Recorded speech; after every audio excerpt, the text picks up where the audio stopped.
Okay, so I had a really successful business back in Big Daddy's, which was in Bundoora, and I was selling a good 5,000 pizzas a week. It was 10 years ago, and you know, I think I was doing a lot for the community back then, and I was working hard, and I put a lot of effort into the customers. You know, I really value the customer, and so it was a very successful business, but. One particular night I got held up in armed robbery, which was a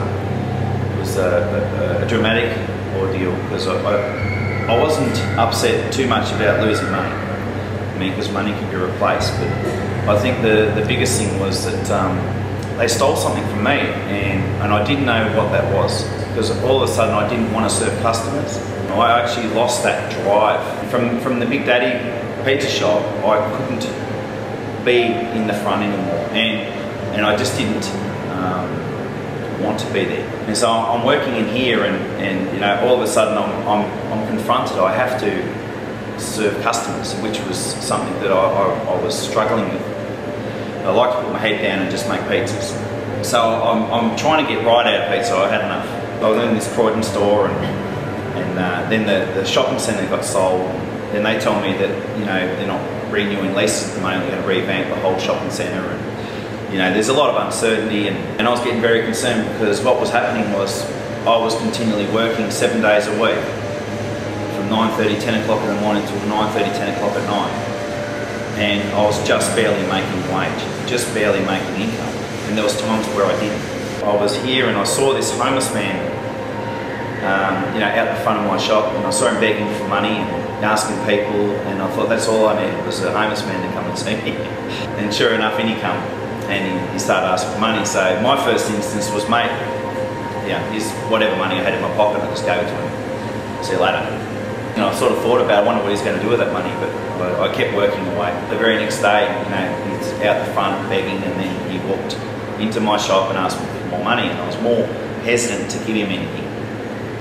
But, you know, I gave a few more dollars, and I find out he's sleeping behind the church, and I thought, if he's going to ask me for money, I'm going to ask him, because for Grog, I'm not giving him any money. I don't want to support that. And sure enough, in he came again. I said straight away, mate, what do you want the money for? You know, and he said, no, I just want some food. And I've gone, oh mate, I'll make you pizza. Oh, I had no problems with that. And he goes, oh, I can't afford. I've got no money. I said, it's okay, I'll make it. I've got no problems giving you pizza. I said, do you want a drink? He said, oh, I've got no money. I said, that's okay, buddy. I'll give you a drink too, no worries. I gave him a drink and sit him out the front. And I you know, served him up this great pizza. And so he's out there, and he's just staring at it. It's like, I'm watching this guy going, this is like a bit weird. I don't know. Why is he staring at this pizza? I thought I'll go check out what's going on, mate. Why are you, is everything all right? He goes, oh no, he goes, oh, just looking at all this pizza, and he just gives me this cheeky smile. And I thought, okay. So I said, I'll let him go. And I was out the back of the shop, and I was very conscious of him being out the front. And then all of a sudden I could hear this noise. I hear this noise. And the moment I heard that, I thought, that old bugger's in my tips. He's stealing.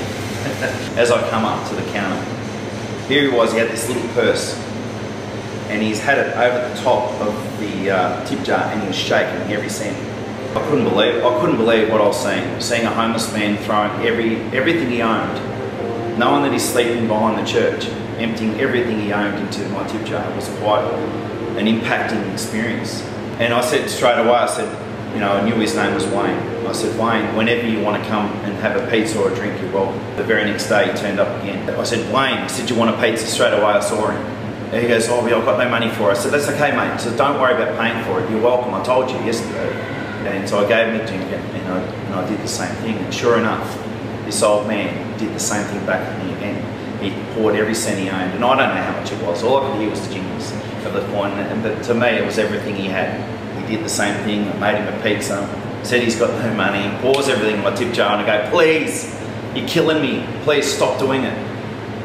And he goes, well, what else can I do for you? And I've gone, are you serious? So a homeless man's asking me what he could do for me. How can I help him? I said, well, if you grab a cloth, I said, here's a cloth, go wipe the front tables. I said, you can wipe the front tables, I'll make you pizza and a drink. And so sure enough, Wayne would turn up. And I was thinking of all these different things that I could get him doing, you know, sweeping the floors, I'd go get him. And, you know, just getting little odd jobs just to keep him, because he kept turning up. Along came one of my friends, Shane, who visited with his daughter. And she's an autistic girl, you know. And I was telling him all about the story, and then little Jasmine pops up and says, why don't you get Wayne to sell hearts? And I've gone, oh, okay, what's that all about? So she told me, and I thought, it's a very good idea, I'll give it a go. Okay, when Jess was about 4 years of age, I was in her office. Suddenly she burst through the door and said, Daddy, I want to go to the shopping centre. And this was unusual because Jess is very much a homebody. And so she was clutching a handbag. And I asked what was in the handbag, and she wouldn't tell me. So, you know, she just dashed out the door, out to the car, so I had to go after her. I jumped in the car and off we went to the shopping centre. On the way I kept saying to Jasmine, what's in the bag, Jasmine? And she just said, no, Dad. No, she wouldn't tell me. Anyway, we went to the shopping centre, she jumped out of the car, sat me down on the seat, and all of a sudden she just walked boldly in the middle of the centre of this place, of the shopping centre at the time, and she started stopping people everywhere, and then all of a sudden she started pulling out these coloured hearts. It was a shock to me because I didn't even know she'd made them. And then when she gave the last heart, she ran over to me, and gave a big hug, and I asked her, what did you do that for? And she said, Daddy, she said, in your song, she said, you said, the world needs more heart. Sure enough, I saw Wayne, and I said, Wayne, how would you like to go and sell a heart?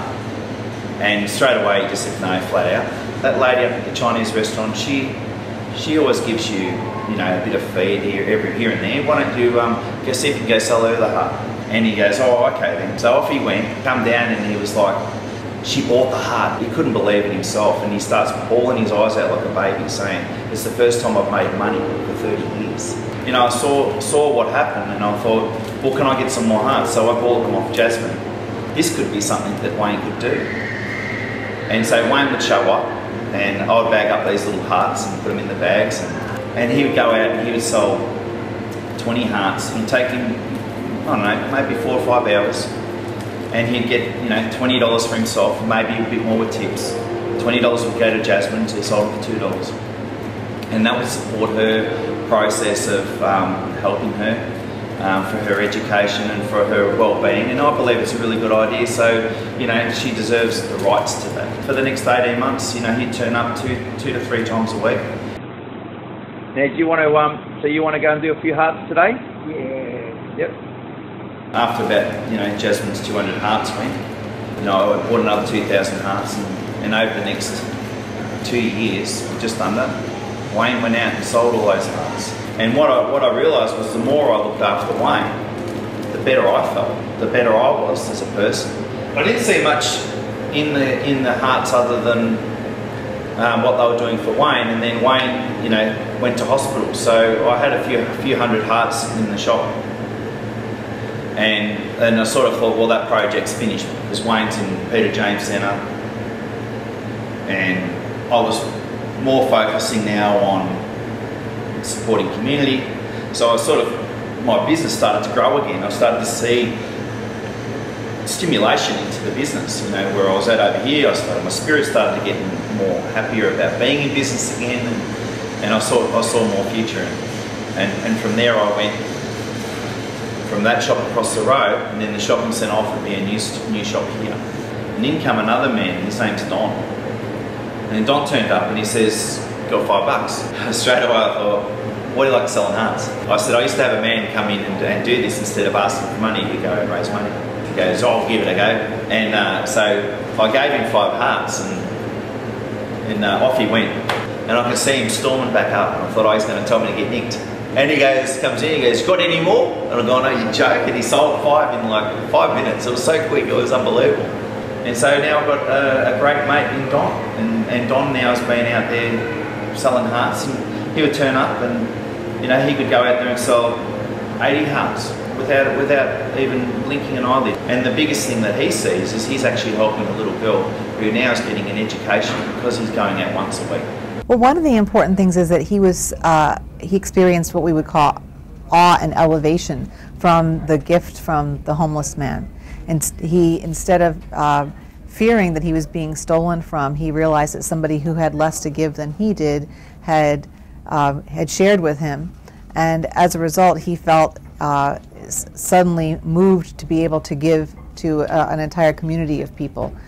And it gave him a new lease on life. Yeah, you know, that impact of what Wayne's done, he gave me every cent. And through that process, I realised that there was something more to that. And I wondered how my business could do that.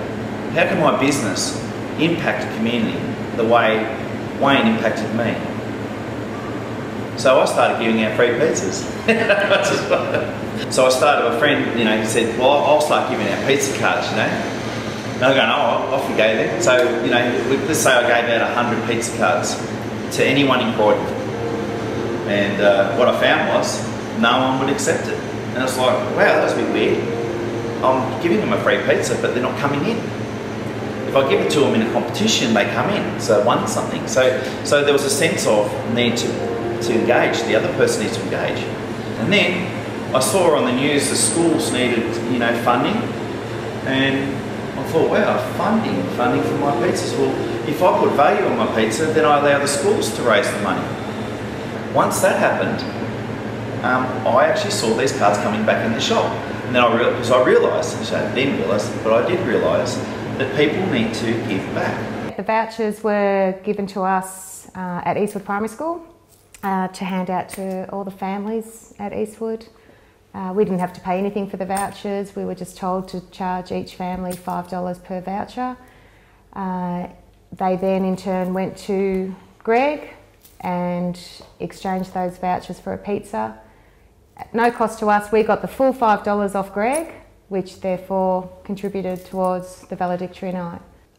I remember getting the little Oscar awards with our names on them and getting a photo books, which I'll hold on to those memories for my life. Yeah, and if it wasn't for this fundraising, we wouldn't have been able to do it. So out of all these projects I've been busy making in the pizza shop and flipping pizzas on a Friday night and working my butt off, business has been a lot better, and it's as a result of giving. Because what I was experiencing was every time I go out to give, I feel good. And just remember, giving is living.